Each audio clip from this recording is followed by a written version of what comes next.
Welcome back to the deep dive. Today we are tackling a huge topic, maybe the most fundamental: freedom. It really is, and it's fascinating when you look at the history of philosophy, especially Stoicism. Right? You think of the big names, Zeno, Cato, Seneca. They all wrote extensively about freedom. They did, but, and this is crucial, they were almost always men of significant wealth, status, power. So for them, freedom was maybe more abstract, an intellectual thing. Pretty much. They weren't, literally facing chains. It wasn't their day-to-day reality. Which brings us to the big exception, Epictetus, born around 55 AD. The radical exception, yeah. He was literally a slave in the Roman Empire. And the irony hits you right away with his name. Epictetus, it means acquired one in Greek. Just tells you everything about his status from the start. Freedom for him wasn't a concept, it was the opposite of his actual lived experience. And we really need to paint the picture of just how stacked the deck was against him. Absolutely. I mean, Roman law itself was designed to keep people like him bound. Think about the lex alias sentia.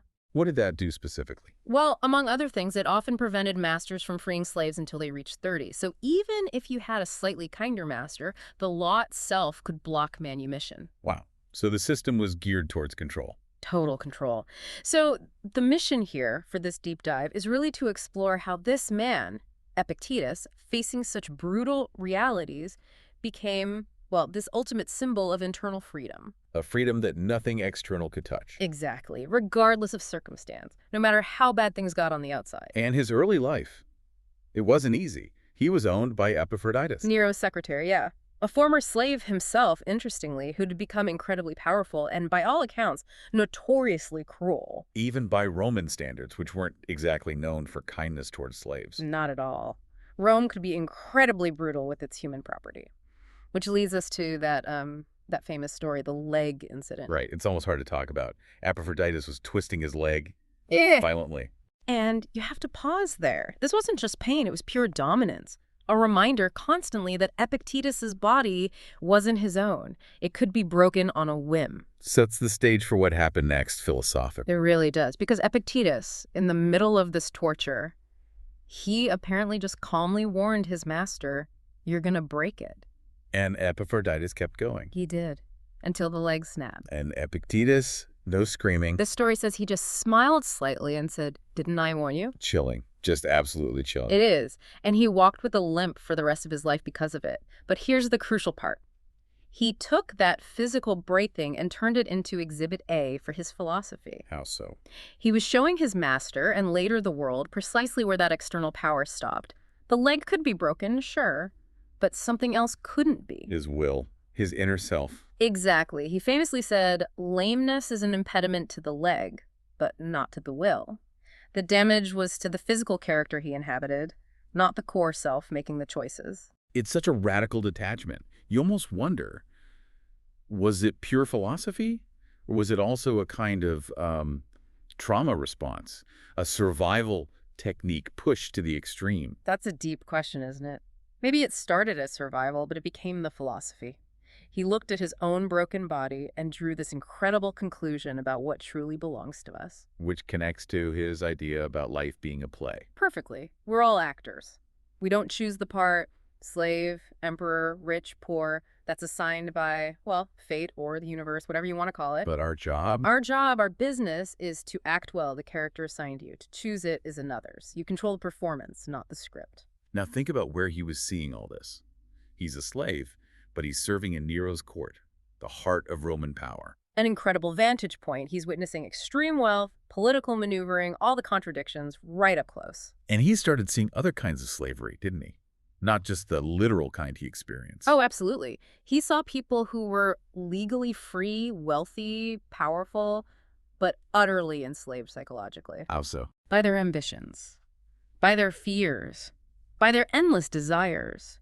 He realized that he might be owned by one cruel man, but many of these free people were owned by their own insatiable wants. And he had stories to back this up, right? Like the guy worried about his money. Yes, get this. He talks about seeing this distinguished man coming to his master Epictetus, basically begging for help because he was, and this is wild, down to his last $1.5 million sesterces. Which is what, like millions in today's money? At least $3 million, yeah. And Epaphroditus apparently replied with this fake sympathy, like, oh, you poor dear, how did you manage? Highlighting the absurdity of it all. Totally. And Epictetus saw these powerful men, guys aiming for the consulship, humiliating themselves, flattering Nero's shoemaker, even kissing the hands of another man's slaves, just to get ahead. So the physically free were mentally chained. That was his big insight. He concluded the rich were often slaves of men who were not free themselves. Freedom wasn't about your legal papers. It was a state of mind, an internal choice. It makes you think about Seneca again. Right. Seneca wrote beautifully about freedom, but he was tangled up with Nero his whole career. And in the end... Nero forced him to commit suicide. Exactly. Epictetus saw this dynamic and drew a different line. He resolved, it is better to starve to death in a calm and confident state of mind than to live anxiously amidst abundance. That guy worried about his third million.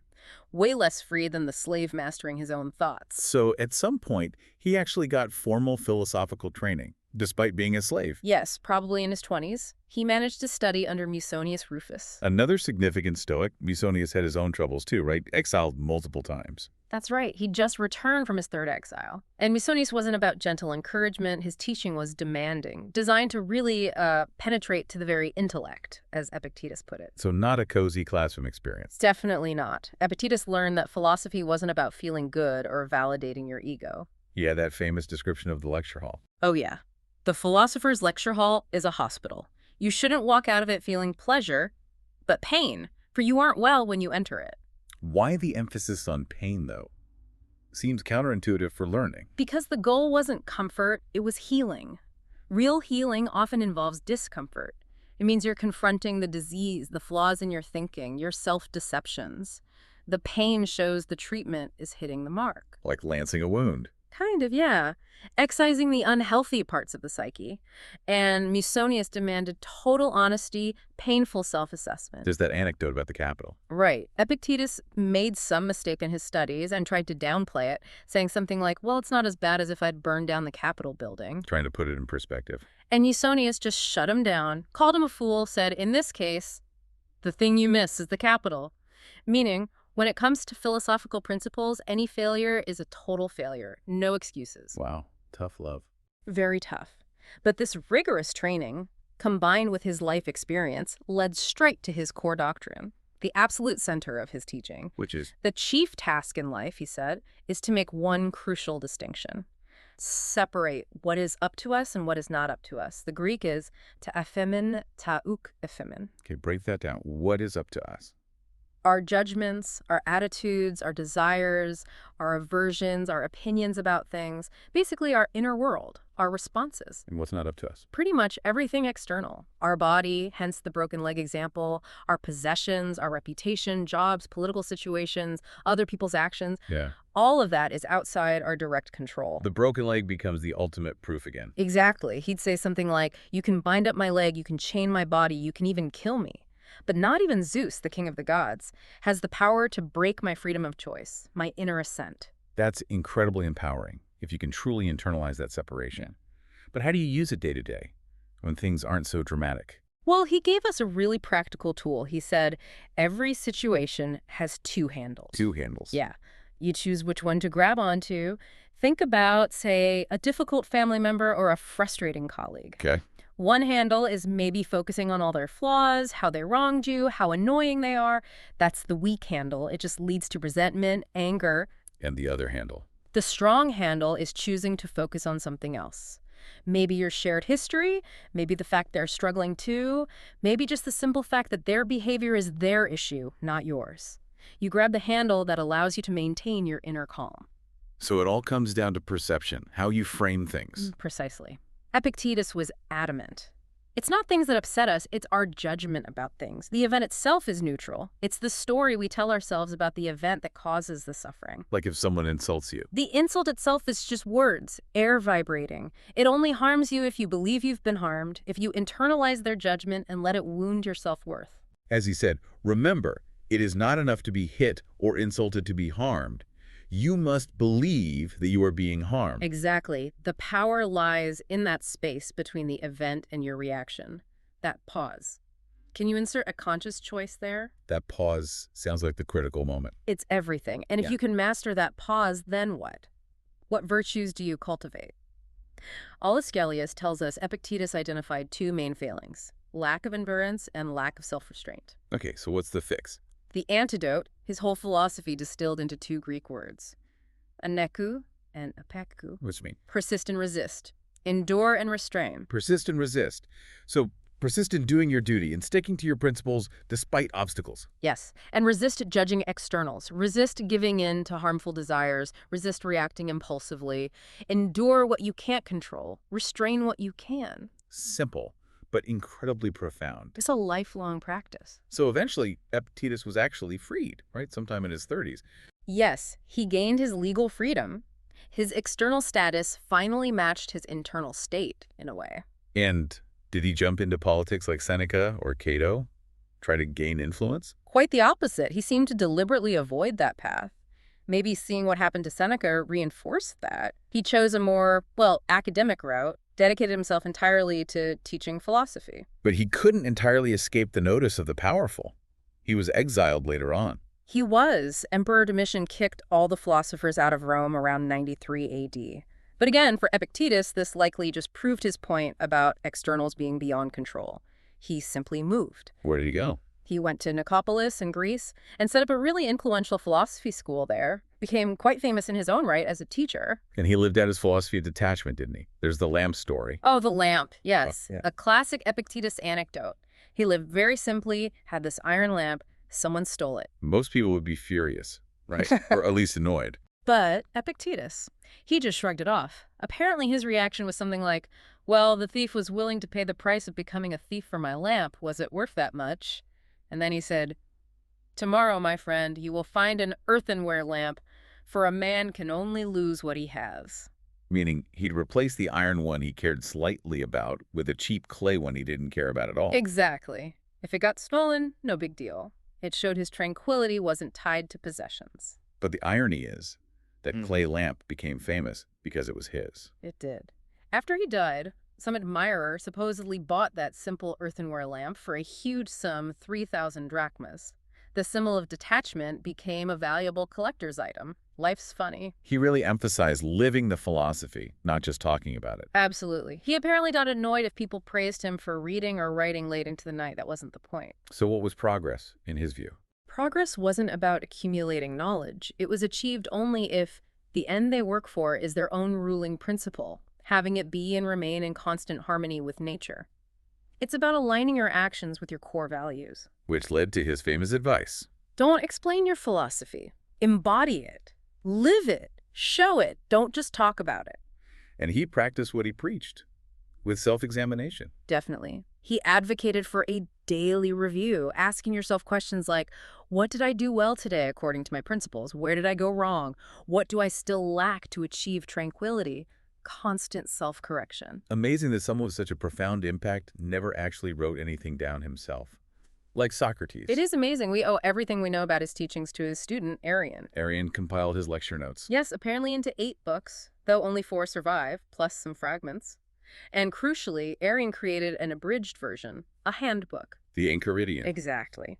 Which means that which is held in the hand or ready to hand. Like a tool or a weapon you carry with you. Precisely. Like a small manual or even like a dagger for philosophical self-defense in the world. And that little book has had an incredible reach. Who are some of the big names influenced by it?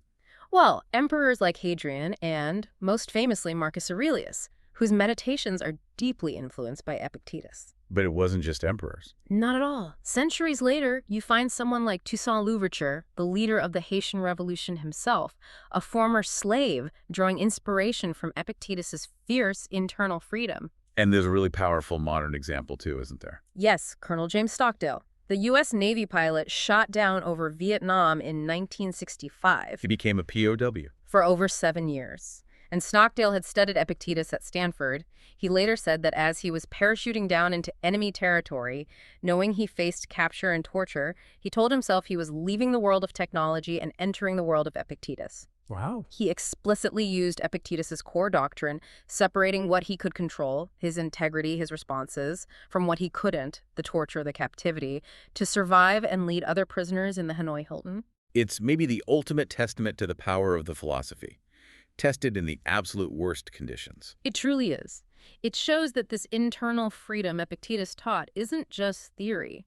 It's a real, usable resource, even in the darkest, most constrained circumstances imaginable. So Epictetus really demonstrated that true freedom, the kind no one can take away, resides entirely in the mind.